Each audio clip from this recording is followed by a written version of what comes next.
որոշումները կառավարությունը պարտադիր կատարման է տանում եւ հետեւաբար այնտեղ օրակարգային են արցախցիների Արցախ վերադառնալու իրավունքը համապատասխան երաշխիքներով բնականաբար եւ նաեւ գերիների պատանդարված անձանց վերադարձը, որը ըստ էության մեզ համար հավասարապես է նույն արցախցիների իրավունքներին եւ հետեւաբար մենք այստեղ ենք, որպեսզի նախ մեր շնորհակալության արտահայտման միջոց է Շվեյցարիայի դեսպանատի առջև, նաև կոչ ունենք խորհրդարանականներին հղելու, այդտեղ նաև կա հենց մեր ակնկալիքների մասին,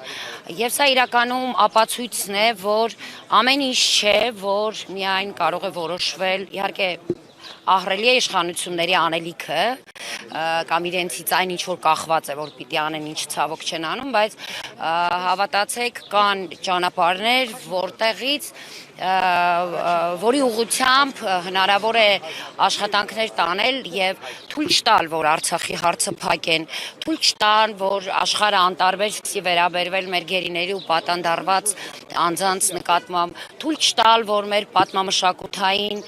ժառանգության այդպես ոչնչացումը շատ հանգիստ ու լուռ ուղղակի սկսի դիտվել աշխարհի կողմից։ Այսինքն սրանք աշխատանքներ են, որը իշխանությունների փոխվելու պարագայում շատ արագ օրակարգային հարց կարող է դառնալ միջազգային տարբեր հարթակներում։ Գումարնի սկրկին գերիներին եւ պատանդների վերաբերյալ այսօր բանաձևի քվեարկություն է տեղի ունենալու եվրոպացի падգամավորները բավականին կոշտ դիրքերից հանդես եկան դատապարտեցին Բաքվի բանտում տեղի ունեցողը սա կարող է իր ազդեցությունը ունենալ Բաքվի դիրքորոշումների վրա։ Գիտեք, մի փոքր ես նկատեցի խոսքի փոփոխություն արդեն, կարծես թե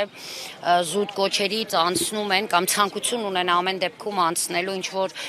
գործընթացների իրականացման, սակայն այնտեղ այսինքն ինչ պիտի ակնկալենք նման բաներից հետո, որովհետև թե 20 թվականի 44 օրյայի ժամանակ, թե բլոկադայի ժամանակ Արցախում բազմիցս բանաձևեր են ընդունվել, դատարանների որոշումներ են տեղի ունեցել, սակայն դրանք այնուհետև կյանքի չեն կոչվել, ինչ է նշանակում կյանքի կոչվել, կոնկրետ պատժամիջոցներ ձեռնարկել Ադրբեջանի նկատմամբ, ինչը այսօր կարող է անել եւ Եվրախորհրդարանը եւ մնացած բոլոր այլ կառույցներ եւ տարբեր այլ երկրներ, ովքեր շահագրգռված են։ Իրականում են շահագրգռված եւ դա ընդհանրապես պոպուլիզմ չէ։ Մի այսպես նշույլ նկատեցինք կոչերի, հա, Եվրախորհրդարանի կողմից Ադրբեջանի նկատմամբ, սակայն կոնկրետ Ադրբեջանի նկատմամբ չէր, այլ գործիչների, հա, մի քանի գործիչների նկատմամբ, դատավորների կամ ռազմական գործիչների նկատմամբ։ Ես հուսացած եմ, որ իրականում այս կառույցները տեսնելով վտանգը, որովհետև շատ լավ ակնհայտ է, որ Արցախը այսօր աշխարհի համար դարձել է նախադեպ եւ ընդհանրապես Թուրքիայի, Ադրբեջանի այդ ուժի բռնության միջոցով հասնել են ամենին, ինչը իրենք ձգտել են եւ չեն կարողացել ունենալ, կարծես թե սկսել է անհանգստացնել աշխարհին։ Եվ հետեւաբար